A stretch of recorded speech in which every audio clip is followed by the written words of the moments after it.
What's up, Bulls Nation? This is the Bloody Horns podcast. I'm your host, Justin. Let's get into it. So, Arturnis Karnisovas, Mark Eversley, they had a press conference yesterday where they broke down this summer of change that we've seen in Chicago.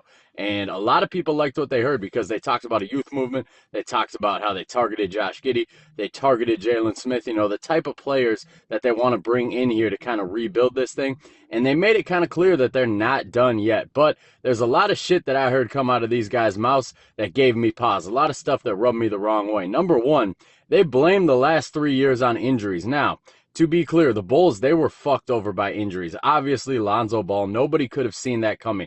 Not only the torn meniscus, but just the type of recovery that is taken from this torn meniscus. We've never really seen anything like this before. Usually a torn meniscus, you're out 4, maybe 6 months, and then you're good again. He's been out damn near 3 years. We've never seen anything like this. So I've never really blamed them for Lonzo's injury because they could have never known it was going to happen. And they sure as hell, when it happened, could have never known that it would take this long to heal. So obviously, that's a big injury. Zach LaVine, his knee's never really quite been right since halfway through that 21-22 season. He actually got injured that same game as Lonzo Ball. So he's never quite been right. At the end of the 22-23 year, we started seeing him, kind of look right again. And then last year, he missed most of the year. And then they've had small nicks and bruises along the way. Caruso, he was always kind of hurt. He always missed 10 to 15 games a year.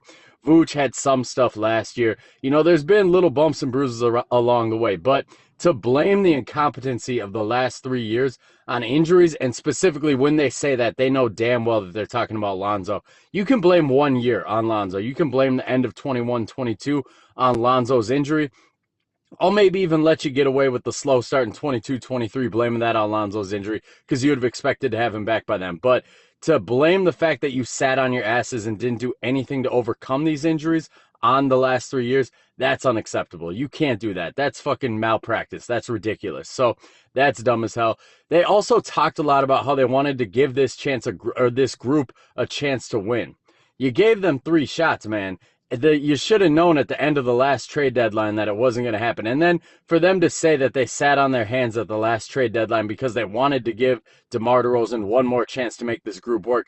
Man, if you wanted to give that dude a chance to make it work, you would have made some moves to help him. You would have brought in, so the dude needed help. He needed backup. He needed somebody else on them front lines with him. You would have given the man help. You weren't trying to do that. You just weren't trying to spend money. You were just sitting on your asses being lazy. So there was a lack of accountability by them, and just the way that they talked about the last 3 years totally rubbed me the wrong way. I don't believe in this front office at all, guys. I really like the Josh Giddey move. He plays Team USA today. That's going to be huge. We're going to see, what that kid can do against elite competition. And if he puts up a big game against them, I'm all in on him. And you guys already know I've been pretty hyped about adding him because I think he's the type of player that you want in this type of system. So we're going to see if the Josh Giddey move works. I've been out on the Matas Buzelia draft pick because it reminds me so much of Patrick Williams. You're drafting a raw guy, a guy who's going to need a lot of development, and we don't have the infrastructure here in Chicago to give him that type of development. So I've been out on that. I know he's been putting up numbers in the G League,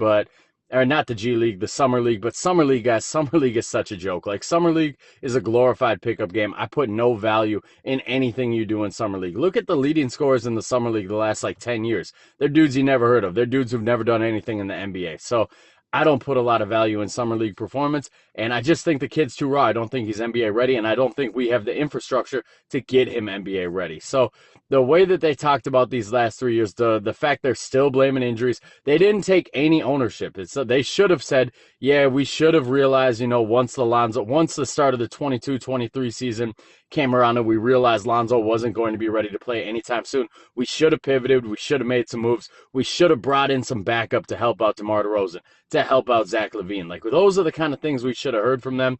We should have heard a little more regret in their voices over the way the last 3 years played out. We didn't hear any of that. We heard a lot of blaming and a lot of excuses and the same shit that we're used to from this organization. So the press conference didn't give me a lot of hope, guys. Let me know in the comments what you guys thought about it. It frankly pissed me off to hear them talk like that.